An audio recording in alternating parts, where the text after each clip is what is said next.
മരിച്ച ഫർസാനയുടെ സംസ്കാര ചടങ്ങുകൾ ആരംഭിച്ചിട്ടുണ്ട്. ലിജോ, സംസ്കാര ചടങ്ങുകൾ എപ്പോഴാണ് ആരംഭിച്ചത്? അവരുടെ കുടുംബാംഗങ്ങൾ ഇന്നലത്തെ മാനസികാവസ്ഥ നമുക്ക് മനസ്സിലാക്കുന്നതാണ്. അവരെല്ലാം ആ ഷോക്കിൽ നിന്ന് ഇതുവരെ സ്വാഭാവികമായിട്ടും പുറത്തു വന്നിട്ടുണ്ടാവില്ല. ആരൊക്കെ ഉണ്ട്? അവരുടെ ഫർസാനയുടെ രക്ഷിതാക്കളെല്ലാം പള്ളി വളപ്പിൽ തന്നെ ഉണ്ടോ?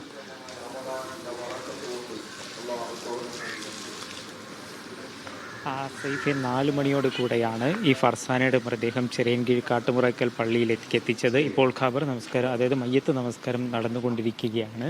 നിരവധിയായിട്ടുള്ള ആളുകളാണ് ഇവിടേക്ക് എത്തിയിരിക്കുന്നത്. ബന്ധുക്കളും ചാർച്ചക്കാരും അയൽക്കാരും മാത്രമല്ല, ഈ ഫർസാനെ അറിയുന്ന നിരവധി ആളുകളാണ് വീട്ടിലേക്ക് ഒഴുകി എത്തിക്കൊണ്ടിരുന്നത്. 100 കണക്കിന് ആളുകൾ തന്നെ അവിടേക്ക് എത്തിയിരുന്നു.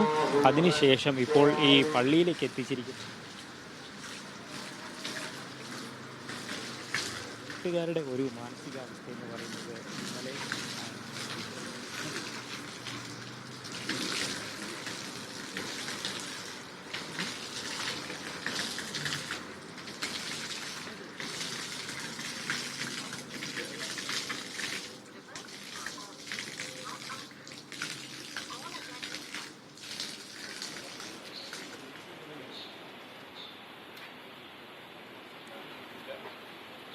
അടക്കം അതിൻ്റെ ചടങ്ങുകളാണ്.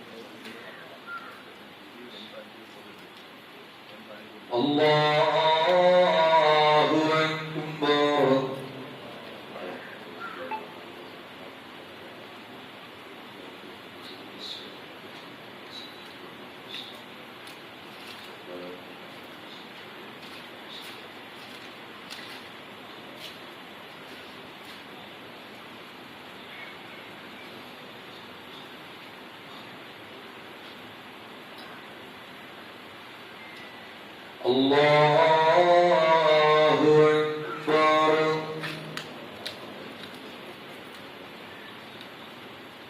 Assalamu alaikum wa rahmatullahi wa barakatuh. Assalamu alaikum wa rahmatullahi wa barakatuh.